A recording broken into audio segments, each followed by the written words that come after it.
Hola, nuevamente con el privilegio de poder estar compartiendo un estudio más de la palabra de Dios y damos infinitamente gracias porque Dios nos permite estar aquí. ¿Sabía?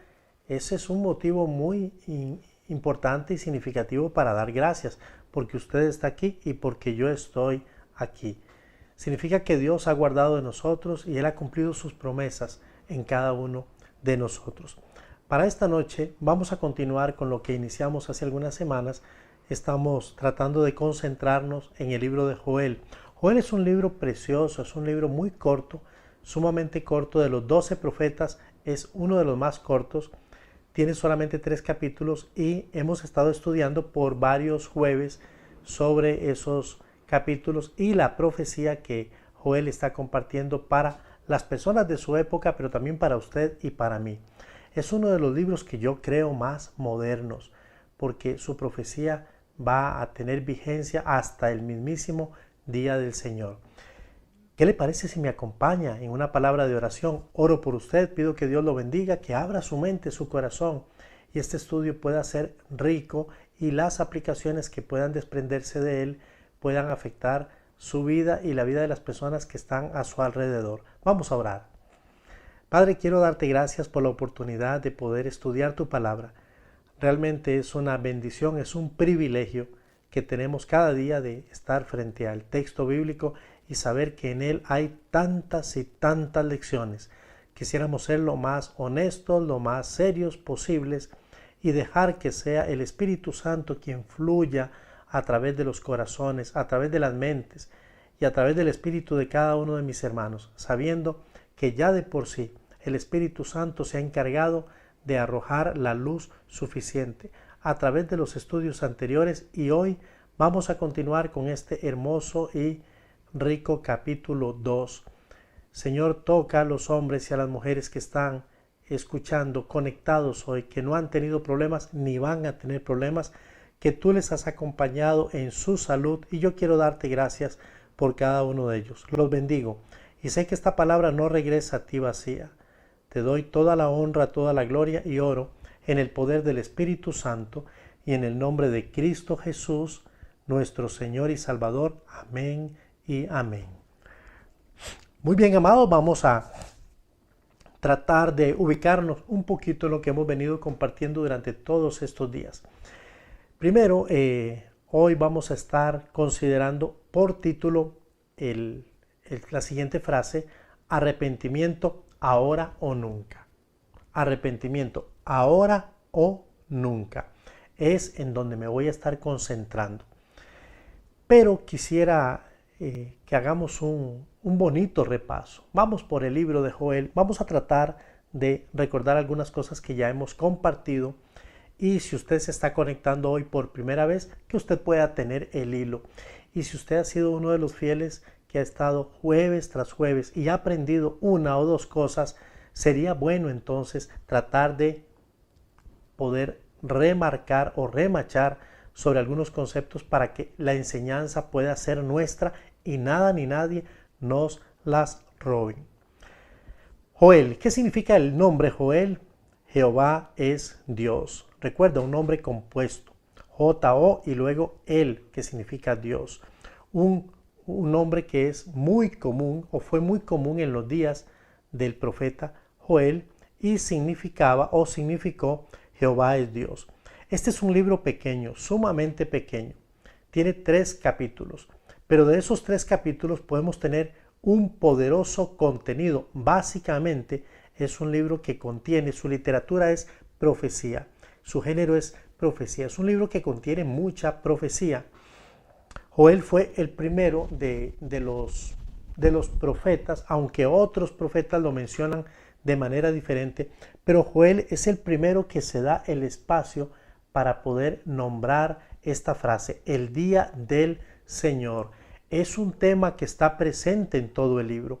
Realmente Joel está queriendo no solamente mostrarnos antes, mostrarnos ahora, sino el futuro, cuando el día del Señor se manifieste con poder. No sabemos con exactitud cuándo fue que ministró Joel. Quisiéramos decir que fue en el año, pero no tenemos un dato. Los comentaristas tampoco lo agregan. Hay mucha variedad, incluso hasta márgenes de 100 años, 150 años. Entonces es mejor decir que no sabemos con precisión cuál fue la época en la cual él ministró. Sin embargo, lo que sí podemos decir es que su mensaje es uno de los mensajes más relevantes en cualquier época. Puede ser la época antigua, la época en la que lo recibieron los destinatarios y también nosotros, porque el mensaje, el contenido del libro es absoluta y completamente aplicable para hoy. Eso lo hace fresco, por supuesto, y hace que nosotros nos interesemos cada día en poder conocerle y poder escudriñar un poquito más. Joel está llamando al arrepentimiento. Esa es la tónica básicamente del libro, llamar al pueblo de Dios al arrepentimiento, disculpen, no importando cuál sea el pecado. Todo pecado necesita ser confesado. Esto lo hemos venido diciendo una y otra vez. Entonces queremos insistir, todo pecado merece ser confesado. Si no es confesado, no puede ser perdonado. Y eso nos lleva entonces a una actitud de arrepentimiento. Si no hay arrepentimiento, entonces el castigo de parte de Dios es seguro, veraz. Es muy interesante reconocer que a diferencia de otros profetas, Joel no menciona un pecado en específico, como decir, poner el dedo sobre la llaga, como lo decimos algunos de nosotros, para poder señalar un pecado particular. Joel no lo hace, a diferencia de los profetas que están antes y después, que son Oseas. Oseas sí denuncia el pecado, y el pecado que Oseas denuncia es un pecado llamado idolatría. Interesante también el libro de Oseas, pero no estamos necesariamente estudiando Oseas, pero sí recordando que Oseas, que es el que le antecede, él menciona el pecado de la idolatría, como diciéndole al pueblo, ustedes necesitan arrepentirse. Y cuando el pueblo pregunta, ¿de qué? Entonces Oseas automáticamente les dice, de su idolatría. O sea, han cambiado a Dios, han sustituido a Dios, si podemos usar mejor una palabra. Luego viene Joel, quien no denuncia pecado alguno, y después Amós. Amós va a hacer una denuncia muy directa. Él va a acusar a los ricos que oprimen a los pobres. Entonces su denuncia es una denuncia en relación a la justicia o a la injusticia social. En el capítulo 1, que fue uno de los capítulos que estudiamos ya anteriormente, se describe un evento que es un evento sin precedentes. Un evento que no podemos obviar. Cuando nosotros leemos Joel, tenemos que entender que el capítulo 1, prácticamente todo el capítulo 1, el profeta está queriendo recordarnos un evento. Este evento es el evento del cual es víctima el pueblo de Israel, pero estamos hablando, recuerden que el pueblo se había dividido, las 10 tribus que estaban en el norte y las 2 tribus que estaban en el sur. Esas 2 tribus, que entre ellas está la tribu de Judá, donde Jerusalén era la capital, y lo dijimos anteriormente, por un asunto estratégico, David consideró que debía ser la capital, política y también religiosa. O sea que Jerusalén era prácticamente el centro, si podemos señalar, en importancia del pueblo de Israel. Y recordemos que Joel ministraba en el sur, o sea, un reino dividido. Joel estaba en la parte de abajo, en el sur. De pronto viene una invasión, una plaga de langostas, vino para este pueblo y vino a devastar absolutamente todo. Hemos dicho varias veces que esta plaga fue una plaga terrible, absolutamente terrible. Yo no acabo de imaginar lo que podrían ser estos animalitos tratando de estar en todo lugar, y lo peor es acabando, devorando, comiéndose todo. El versículo 4 precisamente habla de las 4 facetas de la langosta: la oruga, el saltón, el revoltón y la langosta. En cada una de sus facetas vino para hacer de estragos. y finalmente acabar con todo, absolutamente con todo. Esto tenía que ser de conocimiento general. O sea, cuando hay un evento con estas características, no puede o no debe pasar desapercibido, porque el que nosotros podamos ignorar lo que pasó podría ser una trampa para no estar apercibidos. Pero aquí el profeta insiste que todos tienen que saberlo. Tienen que saberlo los muchachos, dice directamente, déjeme buscar el 2, oíd esto, ancianos, y escuchad todos los moradores de la tierra. ¿Ha acontecido esto en vuestros días o en los días de vuestros padres? Entonces dice el versículo 3 que es sumamente importante. De esto contaréis a vuestros hijos y vuestros hijos a sus hijos y sus siguientes sus hijos, a las otras generaciones. ¿Hasta cuándo? Hasta que todo el pueblo, bajo cualquiera que fuera la época, la edad, pudiese conocer aquel evento que había marcado la vida de Israel. Recuérdense que esta plaga acabó con todo. Dijimos que literalmente con todo, por lo menos 3 elementos: el trigo, el aceite y las vides. 3 elementos básicos en Israel, diciendo, o sea, acabó con todo, literalmente. El campo estaba asolado. El profeta entonces nos hace un llamamiento o un llamado al arrepentimiento, pero es directo. El arrepentimiento tiene que ser un asunto sin negociaciones. Ahora, yo quisiera, porque el capítulo 1 básicamente está hablando de todo esto y manda llamar a todos los hombres, cualquiera que sea su estatus, borrachos. Recuérdense que el borracho era una persona que, o son personas que viven en una dimensión diferente. Ellos están estimulados por el alcohol y el alcohol los hace vivir su propia fantasía. Ese era un pecado, el alcoholismo era un pecado, pero aparte de eso les mandaba a otra dimensión. No estaban conscientes de lo que estaban sucediendo, pero también desde los borrachos consecutivamente hasta la clase que yo he llamado la clase más alta, ministros y sacerdotes, todos debían estar enterados y asumir la posición o la postura más consecuente al evento. O sea, tenían que vestirse de verdad de cilicio, marcar en su cara y en su cuerpo lo que significaba un evento como estos.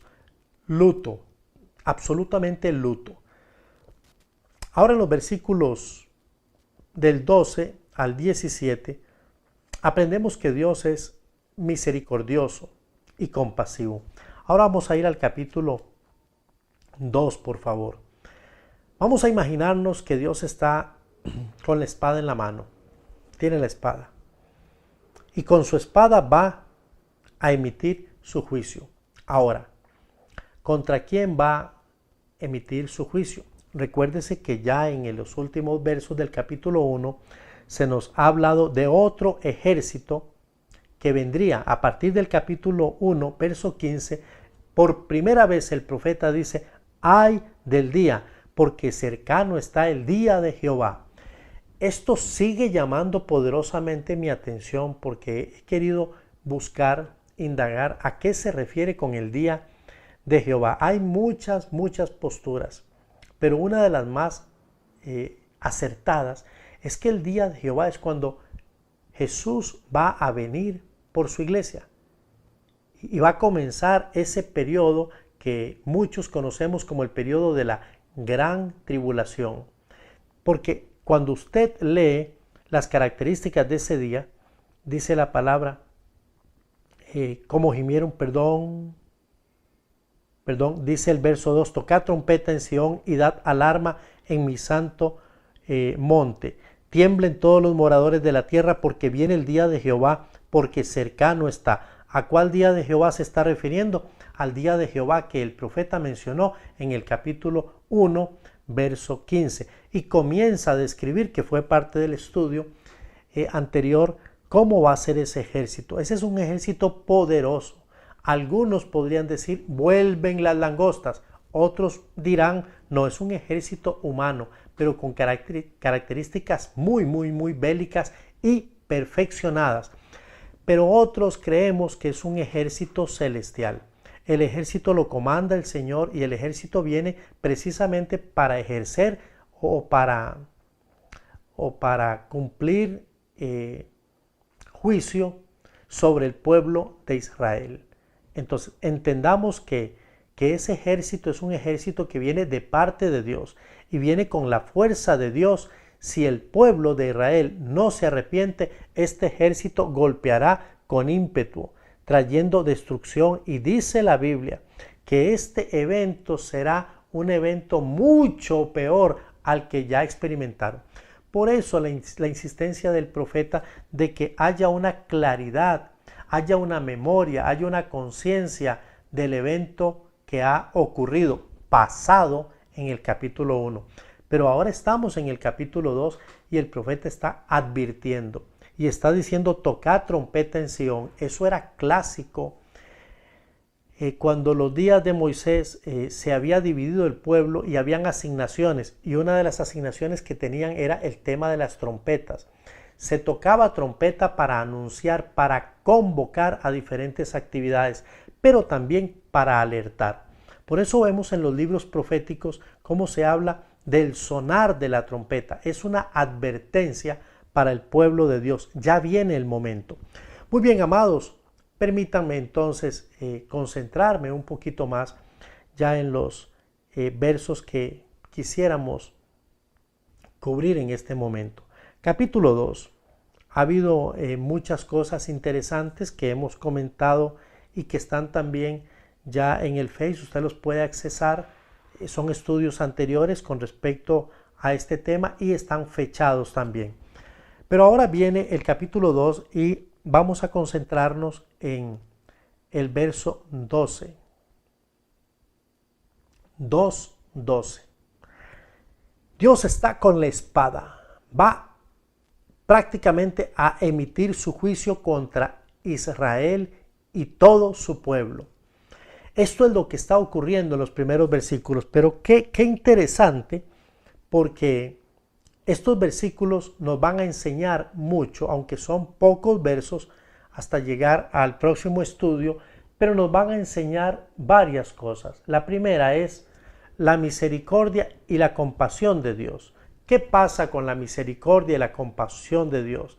Primero, ¿existen? Por supuesto que existen. Nuestro Dios es un Dios misericordioso. O sea, Dios no nos da lo que realmente merecemos. Entonces, si Dios no fuera misericordioso, entonces Dios nos daría el juicio irremisiblemente. Él simplemente diría: juzgo, juicio, porque hay pecado, y la desgracia total sobre su pueblo. Pero Dios es un Dios de misericordia y compasión. Preste atención a esto. Su misericordia y su compasión están circunscritos, están condicionados al arrepentimiento de su pueblo. ¿Escuchó? Y eso ha sido históricamente y no va a cambiar, porque está en el carácter mismo de Dios. Dentro de las lecciones que se van a desprender de este texto, yo quisiera ir dándoles algunas, por lo menos creo que tenemos unas 4 lecciones. La primera lección es muy sencilla, pero además es reiterativa. Parece que Dios le sigue hablando a usted. Y yo quisiera tener la autorización de parte de Dios y de parte suya para poder mencionar su nombre, porque yo creo que Dios le sigue hablando a usted, como me ha estado hablando a mí durante todas estas semanas. En primer lugar, y la primera lección que yo encuentro en los versos que están aquí delante de nosotros, es que Dios desea que su pueblo se vuelva a Él en arrepentimiento. Dios quiere que el pueblo que le dio la espalda a Él se vuelva se vuelva a Él. Eso significaría volver a ver la cara de Dios. Cuando nosotros estamos en esta posición, nosotros no podemos ver a Dios y lo que Dios va a ver de nosotros es la espalda. Le hemos vuelto la espalda a Dios. Esto es sumamente significativo. Cuando una persona le da la espalda a otra, está comunicando muchas cosas. No me interesas, no me importas, me vale lo que me digas. Es una actitud de irrespeto, es una actitud de menosprecio, es una actitud peligrosa cuando se hace en contra de Dios. Entonces, primera lección, y vamos a leer el verso 12. Dios desea que su pueblo se vuelva a Él, pero ¿cómo? En arrepentimiento. Versículo 12 inicia con esta frase. Por esto pues ahora, dejándome instruir por algunos exégetas y autoridades en este campo, ellos dicen que en el idioma original, lo que está diciendo el profeta cuando dice por eso pues ahora, realmente es en este mismo momento, entonces continúa, dice Jehová, y continúa terminando la idea, vuélvanse a mí, dice el Señor, volveos a mí, convertíos a mí. Esa palabra de conversión es lo que significa, literalmente significa volverse a Dios. Todos aquellos que nos hemos descarriado, dice Isaías, cada uno se fue por su propio camino, necesitan volver al camino correcto, necesitan volver a ver a Dios. Convertíos a mí. Muy bien. La forma más simple de entenderlo es cuando podemos mirar hacia atrás y reconocer que Dios es un Dios de oportunidades. ¿Usted sabía eso? Bueno, yo le quiero confirmar, Dios es un Dios de oportunidades. El Señor nos dice, pueden regresar a mí. O sea, se han ido, se fueron. Dice Romanos 5:8, mas Dios muestra su amor para con nosotros en que siendo aún pecadores, enemigos, Cristo murió por nosotros. Eso se llama oportunidad, amor, misericordia. O sea, les estoy dando tiempo. Es lo que dice el Señor. Dios está diciéndole a su pueblo, al pueblo de Israel, les estoy dando otra oportunidad, les estoy dando tiempo. Pero deben hacerlo de verdad, de corazón. Quiero que vea este texto de Éxodo 34. En el capítulo 1 y los versos siguientes, usted lo puede buscar con más tiempo. Dios le dijo a Moisés que alistara 2 tablas como las primeras. ¿Cuáles primeras? Aquellas primeras donde le había dictado los 10 mandamientos, pero se habían quebrado. ¿Recuerda? Las primeras ya no existían. Esto nos demuestra que Dios es un Dios de segundas oportunidades. Por eso, yo no estoy aquí para juzgar ni para criticar. Si usted está viviendo una situación X, cualquiera que sea, yo sería el último en criticarle, sería el último en condenarle y no quiero juzgarle tampoco. Pero déjeme decirle que si usted está viviendo una condición, una situación que no agrada a Dios, que no está bien con Dios, usted necesita arrepentirse. Necesita confesar su pecado, pedir perdón y arrepentirse. Y le aseguro que nuestro Dios, que es un Dios de segundas oportunidades, le va a escuchar. Esto es hermoso. Y note la forma en que el pueblo se debe de volver a Jehová. Dice directamente, volveos, convertíos con todo vuestro corazón. Es una entrega total y absoluta, con ayuno, con lloro y con lamento. Ayuno significa sacrificio, es abstenerse de todo aquello que ponga en ventaja mi carne por encima de mi espíritu. Tiene que morir, mi carne tiene que morir. Con Cristo estoy juntamente crucificado, dijo Pablo. La carne tiene que morir.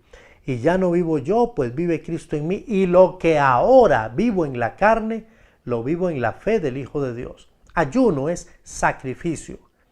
Lloro, normalmente se llora producto de la tristeza, del dolor o del sufrimiento. Tiene que experimentarse eso en un verdadero arrepentimiento. Y dice la palabra con lamento. Esto es una expresión interna de nuestras aflicciones, pero es una expresión profunda. Nos lamentamos desde adentro. Es un dolor que nace desde adentro. En segundo lugar, y va muy pegado a la primera idea, Dios desea que su pueblo se vuelva a Él, pero se vuelva a Él en un arrepentimiento verdadero. Y esto yo creo que el profeta lo quiere enfatizar porque el pueblo de Dios, al igual que la iglesia de hoy, al igual que usted, al igual que su familia, al igual que este servidor, hemos vacilado mucho con ese tema del arrepentimiento. No sé si usted ha escuchado esta frase que a veces algunos han usado cuando ven personas llorando y no los ven haciendo cambios de verdad. Entonces la gente dice, lágrima de cocodrilo. Bueno, pareciera que mucho de nuestro arrepentimiento ha sido así, ha sido impostado, ha sido falso, no ha sido auténtico. Y el Señor quiere que nuestro arrepentimiento sea de forma genuina, no un arrepentimiento fingido. Muchos nos han enseñado la gran diferencia que existe entre arrepentimiento y remordimiento. El remordimiento es esa carga con culpa que nos acusa y no nos permite estar en paz. Pero el arrepentimiento es lo que nos da la capacidad de hacer un giro de 180 grados y quedar en la dirección absoluta y completamente contraria. El único que puede determinar qué tan genuino es el arrepentimiento suyo o mío es Dios, solamente Dios. Así que nadie más lo puede juzgar. El pueblo de Israel sabía que cuando había dolor, tristeza o luto, se expresaba por medio de, o sea, habían gestos que se hacían. Algunos eran romper la ropa, otros eran colocar silicio en la cabeza o ceniza, pero esta era una expresión meramente externa. Entonces las personas podían decir, él está arrepentido, tal vez por algún pecado, alguna falta que cometió y reconoce su pecado, pero era meramente exterior. Ahora, lo que el profeta quiere es que nosotros podamos verdaderamente experimentar un arrepentimiento desde nuestro corazón. La invitación del profeta ya no es rasgar nuestros vestidos, dice el verso 13, rasgad vuestro corazón y no vuestros vestidos, y convertíos a Jehová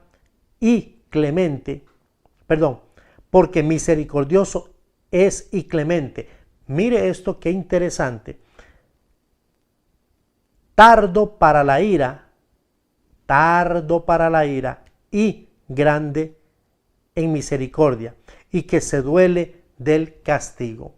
Entonces, quiere decir que nuestro Dios es un Dios sumamente misericordioso y compasivo. Se lo está diciendo el profeta Joel. Y es lento para enojarse y además está lleno de un amor inagotable. Él está deseoso de desistir y de no castigar. O sea, en español, Dios no nos quiere castigar. Esa es la verdad. Él no nos quiere castigar. Él nos quiere bendecir. Pero no debemos dejar de lado que la misericordia y la compasión de Dios son o están condicionados a nuestro arrepentimiento. Hay arrepentimiento, se manifiesta la misericordia de Dios. No hay arrepentimiento, lo que vendrá es juicio. En tercer lugar, un arrepentimiento verdadero puede cambiar el juicio por su misericordia y su perdón. Pero yo quiero ser bien honesto con usted. El profeta en el versículo 14 no dice, nos dice, pero ya quiero agregar la idea, ¿quién sabe si se arrepentirá Jehová? El profeta está diciendo, a lo mejor puede ser que por el arrepentimiento de ustedes Jehová se arrepienta, pero Él no está diciendo que lo hará. Hay que tener cuidado con eso. Algunos de nosotros creemos que la vida cristiana está llena de fórmulas y que condicionan a Dios. Dios es soberano. El profeta está diciendo, hemos pecado y por nuestro pecado lo que sigue es confesión, arrepentimiento. Ahora, la prerrogativa divina se mantiene. Él decide si nos perdona o no nos perdona, si envía el juicio o no lo envía. Pero eso está sujeto a su misericordia, no a lo que usted deba o no deba de hacer. Usted y yo hemos pecado, el pueblo pecó, la iglesia de hoy ha pecado. Solamente tenemos que hacer una cosa, arrepentirnos y pedir perdón a Dios por nuestro pecado, volvernos a Dios con todo nuestro corazón, con ayuno, lamento, con lloro. Eso es no negociable, es lo que tenemos que hacer. Ahora, si el Señor envía bendición, esa es su prerrogativa, se da cuenta, eso le compete a Él. Jehová se puede arrepentir del juicio, es una posibilidad real, ha pasado anteriormente, pasó con el caso de los hombres de Nínive, cuando el Señor mandó a Jonás, Jonás dijo, no quiero, y más adelante Jonás dice, yo sabía que esto iba a pasar. Yo predicaba, el pueblo se arrepentía y entonces Dios los perdonaba. ¿Y cuál es el problema? Jonás tenía un problema de nacionalismo, de ego. Y nosotros tenemos que tener cuidado y no pensar que porque nos arrepentimos, entonces Dios tiene que parar toda pandemia. Tiene que parar todo juicio. No, esa es su prerrogativa. Sigamos con el verso 15, porque esto debe anunciarse. Tocar trompetas, es lo mismo del versículo 1, es una convocatoria porque es necesario y debido que lo que está sucediendo no sea pasado desapercibido. Es un evento como nunca ha habido otro, dice la palabra, pero todos deben de participar en este reconocimiento de pecado, este arrepentimiento. Esto es una experiencia incluyente y absoluta. Es muy interesante porque dice el texto en el capítulo 2, verso 16. Reunid al pueblo, santificad la reunión, juntad a los ancianos, congregad a los niños y a los que maman. Salga de su cámara el novio y de su tálamo la novia. Voy a explicar esto un poquito rápido para que ustedes vean el impacto que tiene lo que está sucediendo acá. El profeta está llamando al arrepentimiento y le está diciendo al pueblo, este juicio tremendo de Dios puede cambiar, podría cambiar en favor de ustedes si ustedes hoy se arrepienten de verdad, un arrepentimiento auténtico y genuino. Y para esto ustedes tienen que convocar al pueblo. El llamado es a todos, sí, usted por supuesto que está incluido, estoy incluido, pero también todas las personas que son parte de esta experiencia. Congreguen al pueblo, a los pequeños de pecho, a los más pequeñitos, a los que maman. Pero mire qué interesante, el novio y la novia que recién se han casado, cada uno está en su espacio. Una pareja de recién casados no tiene otra cosa más que hacer que disfrutar de su luna de miel, de su intimidad, pues el profeta está diciendo aquí, hay algo más importante por encima de una luna de miel de dos recién casados, y es, vengan a la convocatoria, porque hoy el pueblo necesita proferir arrepentimiento. Es urgente. ¿Y por qué es urgente? Porque tenemos una crisis nacional, y una crisis nacional se tiene que atender con el carácter que lo merece. Los sacerdotes deben ser ejemplo de intercesión delante de Dios, para que el pueblo no sea objeto de vergüenza y los demás pueblos pregunten, ¿dónde está su Dios? Si esto sucediera, si los sacerdotes no son capaces de poder acatar la instrucción divina, quiero decirles que esto podría comprometer mucho al pueblo, comprometer a Dios y dejar un pésimo testimonio a las naciones, y Dios no quiere, no está de acuerdo con eso. Él llama al arrepentimiento. Y en cuarto lugar, el Señor perdonará a su pueblo. Si el pueblo se arrepiente y dentro de la prerrogativa divina, Él decide perdonar al pueblo, entonces el pueblo será perdonado. Esto en el entendido efectivamente de que se haya arrepentido de todo corazón, y eso solamente lo sabe Dios. Recordemos que la misericordia y la compasión por parte de Dios para con el pueblo están circunscritos, como lo hemos dicho, a si el pueblo se arrepiente o no se arrepiente. Si el pueblo se arrepiente, como lo describe 2:12, habrá perdón y además Él derramará misericordia y compasión. Ahora, tampoco tiene que ser así. Es una gran posibilidad, pero ante todo va a imperar la soberanía de parte de nuestro Dios. Como producto de su arrepentimiento y del perdón, Dios hace un compromiso. Eso es bueno de Dios. Dios siempre se compromete y Dios cumple. Él dice, bueno, en los versículos siguientes, yo les voy a dar a ustedes alimento, va a haber pan. Voy a darles mosto, que era el producto de la uva previo a la fermentación. Va a haber aceite, que era usado como combustible en la unción, y además hemos dicho que es el tipo o representa al Espíritu Santo. Y esto será garantizado como señal de prosperidad para el pueblo. Y los sacerdotes ahora podrán cumplir los rituales que antes no podían cumplir, porque el alimento, el cereal, el aceite, las vides se habían muerto o habían sido consumidas por las langostas, habían quebrantado esa posibilidad de relación entre Dios y el pueblo a través de los sacerdotes. Bueno, ahora eso es restaurado. Ya tenemos nuevamente una relación buena y directa con Dios. Ya no habrá más fracturas entre la relación del pueblo de Dios y nuestro Dios, porque ahora están los elementos del sacrificio presentes para las libaciones. Ya no serían vergüenza ni oprobio para las naciones, porque yo los voy a bendecir.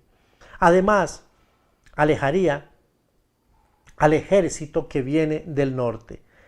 En los versículos 21 al 24 habla de restauración. Eso es bueno. En el verso 25 el Señor se compromete a restaurar en su tiempo.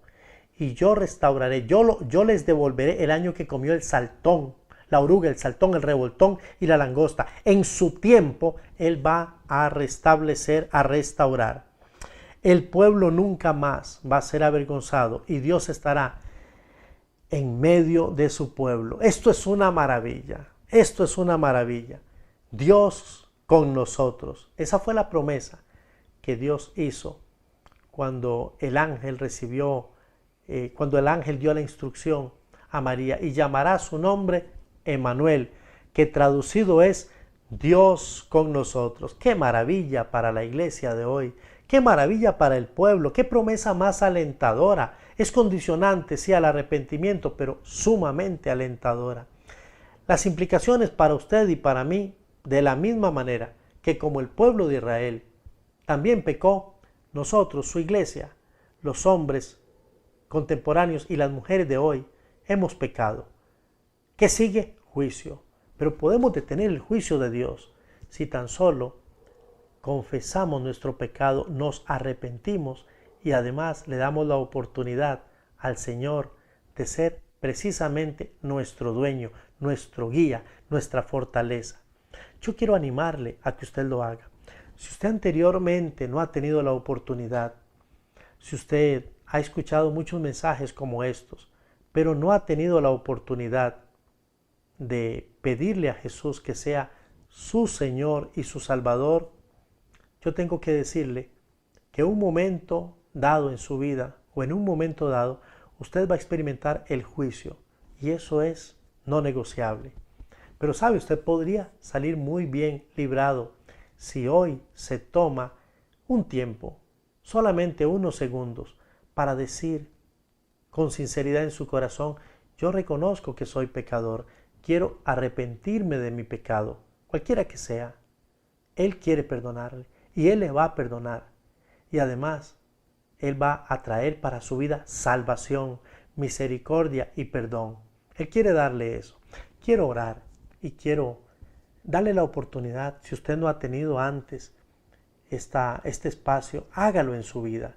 Pida perdón hoy a Dios por su pecado y Él va a traer libertad y va a traer paz, misericordia y perdón. Haga esta oración conmigo, si le parece. Señor Jesús, yo reconozco que después del pecado, lo que sigue es el juicio. Hoy lo entendí, tu palabra me lo enseña, tu pueblo lo experimentó y yo sé que un día por mi pecado vendrá juicio. Quiero pedirte que me perdones. Reconozco que soy pecador y te pido perdón y ruego que seas en este momento quien me perdona y además Señor y Salvador de mi vida. Gracias Espíritu Santo por sellar mi decisión. Te doy gracias en el nombre de Jesús. Amén y amén.